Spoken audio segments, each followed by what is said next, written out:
MLC election code నడుస్తుంది. జగన్ గారు మిర్చి రైతుల దగ్గరికి వస్తానని అనుకుంటారు. ఏమంటే ఇప్పుడు ఎలక్షన్ కోడ్ ఉంది, మీరు రావద్దని ఎలక్షన్ కమిషనర్ చెప్పాడు. ఏమంటే ఎలక్షన్ కమిషనర్ అంటే గవర్నమెంట్కి సంబంధం లేని కదా ఉంటారు. మీరు రావడానికి కుదరదు అన్నారు. లేదు లేదు మేము వస్తాము అన్నారు జగన్ గారు.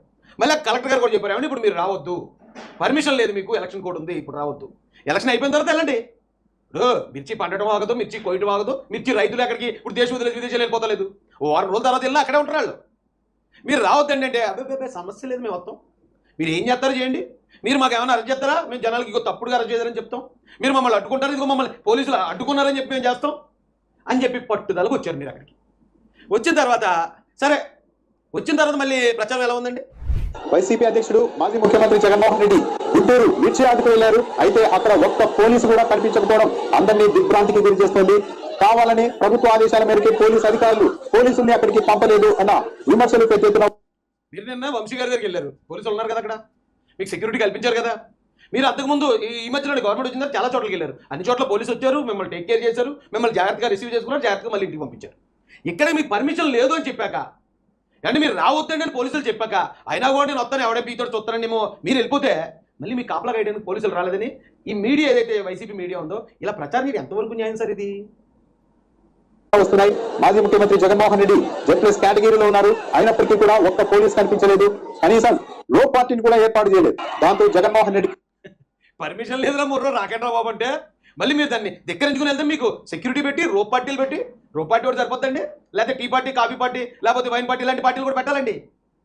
నేను మీడియా అయిన అడుగుతున్నాను, నేను ఏ పార్టీలు పెట్టాలి చెప్పండి, మీరే చెప్పండి. పోనీ మెనూ పంపించండి ముందు రోజు, మేము ఆ నచ్చిన దగ్గరికి వెళ్తాం, మీరు పర్మిషన్ ఇచ్చిన ఇవ్వకపోయినా మేము వెళ్తాం, మేము చేయాల్సిన రచ్చం మేము చేస్తాం, మీరు మాత్రం అయ్యి బాబోయ్ ఎంత ప్రమాదం తెలుసండి ఇది.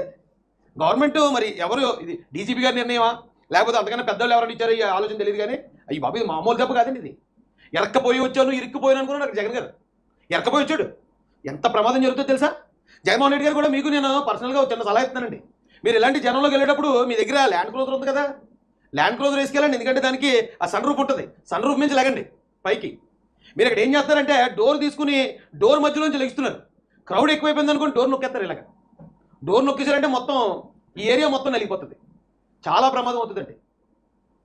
అలాగే మీరు ఇంతమంది జనంలోకి వచ్చేసారు, కిందకి దిగితే అసలు మీకు భూమి పోహారైపోయింది అనమాట.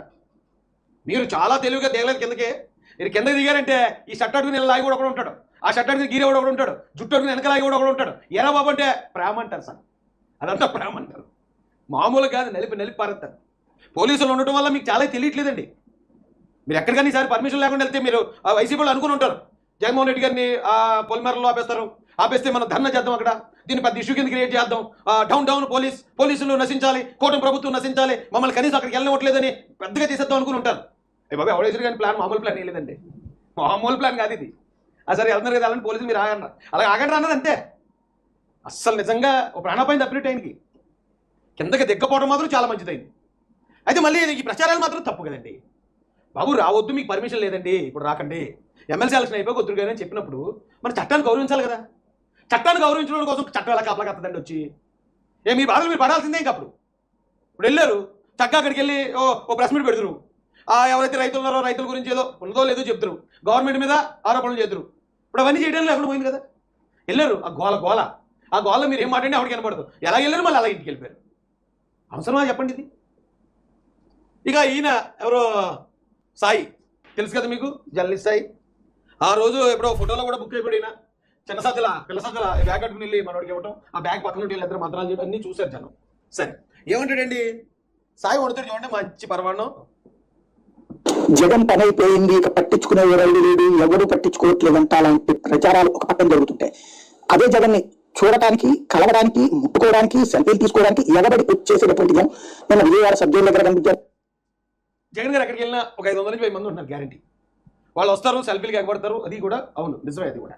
కానీ సాయి గారు ఆయన ముఖ్యమంత్రి అభ్యర్థి.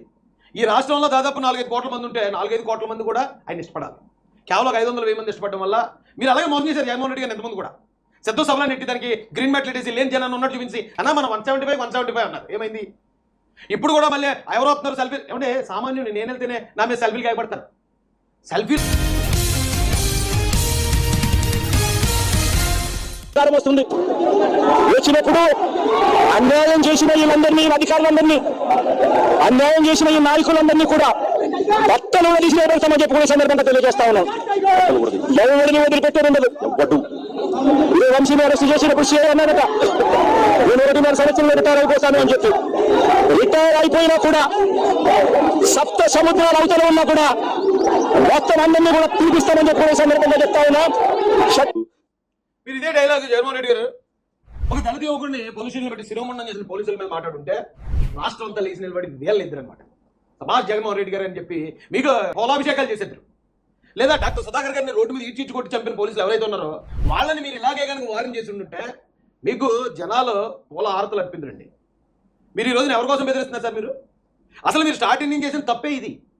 ఎవరైతే అవినాష్ రెడ్డి గారు వివేకానంద రెడ్డి గారు మర్డర్లో ఉన్నారని తెలిసిన తర్వాత మీరు ఆయన వెనకేసుకొచ్చి మొత్తం మర్డర్ కేసు మీరు ఎత్తిపెట్టుకున్నారు. ఏమో మీకు సంబంధం ఉందా లేదా నాకు తర్వాత విషయం, అది ఎవరు ప్రూవ్ చేయలేరు మీకు సంబంధం ఉందని. కానీ ఆయన ఈ కన్ను అని పోల్చుకోవడం ద్వారా మీరు మొత్తం తెచ్చారు, దరిద్రాన్ని ఎత్తిపెట్టుకున్నారు. మీకు ఒకటే చెప్తాను, ఈ రోజు మీరు ఎవరి తరపున సవాల్ చేశారు వచ్చి వల్లభనేని వంశీ. అతని నేర చరిత్ర ఈ రాష్ట్రంలో తెలియనోళ్ళు లేడు. అతని నోటితోలా ఈ రాష్ట్రంలో తెలియనోళ్ళు లేడు. అతను మహిళల పట్ల ఎంత కించపరిచి మాట్లాడతాడో, ఎందుకు మీ భార్య గారిని భారతమ్మ గారిని కూడా ఎంతో దారుణంగా మాట్లాడాడు అతను. జగన్మోహన్ రెడ్డి గారు నోరు హద్దులో పెట్టుకుని మాట్లాడితే మంచిది. ఇంత విలువలు దిగజారిపోయిన వ్యక్తి అతను వార్డు మెంబర్ గా కూడా పనికిరాడు. మీరు ఎట్లాగూ జైలు పాలయ్యారు, మీరు ఎట్లాగూ ప్రతి శుక్రవారం జైలుకి వెళ్లాల్సిందే. కనీసం మీ భార్య భారతి గారినన్న జైలుకు వెళ్లకుండా సాక్షి పేపర్ తరపున పరువు నష్టం దావాలకు కోర్టుకు తిరగకుండా గౌరవంగా మీ భాగస్వామి పట్ల ఏ గౌరవం ఉన్నా కూడా హుందాగా మాట్లాడితే బాగుంటుంది. ఇంకా మీ చేత చాలా హింసలకు గురయ్యాం, కేసులు భరించాం. మేమే ఏ రోజు భారతి గారిని భారత వదినమ్మ అన్నాం తప్ప ఏ రోజు ఆవిడ మేము కించపరిచి మాట్లాడలేదండి. అలాంటి భారతి గారిని కూడా కించపరుస్తూ మాట్లాడిన వ్యక్తి కోసం ఈ రోజు మీరు వచ్చి పోలీసులు బెదిరిస్తారు, కొట్లు తిస్తానండి. కానీ లోకేష్ గారు బెదిరించారు ఎప్పుడు? డాక్టర్ సుధాకర్ గారిని చంపినప్పుడు డాక్టర్ సుధాకర్ గారి పక్షాన ఆయన దానికి కారణమైన వ్యక్తులతో ఆయన పోరాడాడు. నాకు సరైన పీపీ కిట్లు ఇవ్వట్లేదు, మాస్కులు ఇవ్వట్లేదని ఏడుస్తూ మాట్లాడినందుకు ఆయన పైన దారుణంగా కేసులు పెట్టి ఏకంగా ఆయన్ని పట్టుకెళ్లి గుండు గీంచి వెనకాల చేతులు కట్టేసి విశాఖపట్నం రోడ్ల పైన పిచ్చోడిలాగా చేసింది ఈ ప్రభుత్వం. డాక్టర్ సుధాకర్ గారు ప్రజల తరఫున పోరాడి నేను చేసిన తప్ప జరుగుతున్న దాడులు ఇక్కడితో ఆగాలి. వచ్చేది తెలుగుదేశం ప్రభుత్వం. ఈ రాజారెడ్డి రాజ్యాంగం చెత్తగుట్ల పడేస్తాం. ఏ అధికారులైతే ఈ రాజారెడ్డి రాజ్యాంగం అమలు చేస్తున్నారో రాబోయే రోజుల్లో మీరు చాలా ఇబ్బంది పడబోతున్నారు. మీరేం చేస్తారు? ఎవడైతే మర్డర్ ఉన్నాడో, ఎవడైతే క్రిమినల్ ఉన్నాడో, ఎవడైతే కిడ్నాపర్ ఉన్నాడో ఆడి తరపున మీరు చేస్తారండి ఫైటింగ్. అక్కడ శిరోమండనం గురైన బాధితుడు ప్రసాద్ తరపునేమో లోకేష్ గారు పోరాడుతూ ఉంటే ఆ శిరోమండనం చేసిన ఎక్కంపూడి రాజా తరపునేమో మీరు నిలబడతారు. ఇక్కడ సుబ్రహ్మణ్యం చెప్పేసిన అనంతబాబు పక్షానేమో మీరు ఉంటారు, సుబ్రహ్మణ్యం కుటుంబం పక్షాన్ని ఉంటారు, లోకేష్ గారు ఉంటారు. బాధితుల తరపున ఉండాలండి జనం యాక్సెప్ట్ చేయాలంటే. అంతేగాని బాధించిన వాళ్ళ తరపున ఉండకూడదు మీరు. ఆ రోజు అంబటి రాంబాబు ఎప్పుడైతే మహిళలతో చెడుగా బిహేవ్ చేసి దొరికాడో ఆ రోజు అతను మీరు సస్పెండ్ చేసి ఉంటే బాగుండేది. కానీ అతను మీరు వెనకేసుకుని మళ్ళీ సీట్ ఇచ్చారు. గోరెట్ల మాధవ్ సస్పెండ్ చేసి ఉంటే బాగుండేది. కానీ అతను మీ పార్టీలోనే ఉన్నాడు. ఇంకా అనంతబాబు, ఆ జక్కంపూడి రాజా, గట్ల గణేష్, చోరపూడి చంద్రశేఖర్ రెడ్డి ఇలాంటి క్రిమినల్స్ అందరినీ వెనకేసుకొచ్చి ఆ క్రైమ్స్ అంతా కూడా మీరు ఏమో మీకు సంబంధం లేకపోతే మీరు వెనకేసుకున్నారు. ఒకవేళ మీకు తెలియక వెనకేసుకొచ్చేసి అంత అమాయకుడు కూడా మీరు అన్నీ అనుకోవట్లేదు. కానీ అదే పొరపాటు చేశారు మీరు. ఆ చేయడం ద్వారా ప్రజలందరూ ఇదేంటి క్రిమినల్స్ వెనకేసుకొస్తున్నాడు ఏంటి, ఇతను హత్య చేసిన వాడికి ఇతను ఏకంగా పెద్ద పెద్ద ర్యాలీలు తీస్తున్నాడు ఏంటి అనే కదా మీకు ఆ తీర్పిచ్చారు. ఆ పిన్నెల్లి రామకృష్ణారెడ్డి అతను డైరెక్ట్ గా ఈవీఎం మిషన్ ని బద్దలు కొట్టడం వీడియోలు రాష్ట్రం అంతా చూశారు. మీరు వెళ్ళి అతను చాలా మంచోడు అని చెప్పి ఆ జైలుకి వెళ్ళి పరామర్శించారు. ఈ గన్నవరం నుంచి వంశీ అనే వ్యక్తి పార్టీ ఆఫీసులు తగలబెట్టడం తెలుసు. అక్కడ ఎవరైతే ఎస్సీ కూడా ఉన్నాడో అతను కిడ్నాప్ చేసిన ఆ వీడియోలని సీసీ ఫుటేజ్లని బయటకు వచ్చేసి అలాంటి వాడి కోసం నిలబడి అలాంటి నేరస్తులను అరెస్ట్ చేసిన పోలీస్ అధికారుల్ని బట్టలు తీసి నిలబెడతారా? ప్రజలు అంగీకరిస్తారండి దీన్ని? ప్రజలు దాన్ని యాక్సెప్ట్ చేస్తారనుకో అది హీరోయిజం అండి. బాధితుడి పక్షాన్ని నిలబడి బలవంతుడితో పోరాడితే హీరోయిజం, కానీ బాధించేవాడి పక్షాన్ని నిలబడి నేను ఆయనకు అండగా నిలబడతాను, నేను ఆయన బయట తీసుకొస్తానంటే అది హీరోయిజం ఎలాగవుతుందండి? మీరు ఎందుకు చిన్న లాజిక్ మీరు ఎందుకు అర్థం చేసుకోలేకపోతున్నారు? మళ్ళీ ఇంకోటి ఏమంటారండి,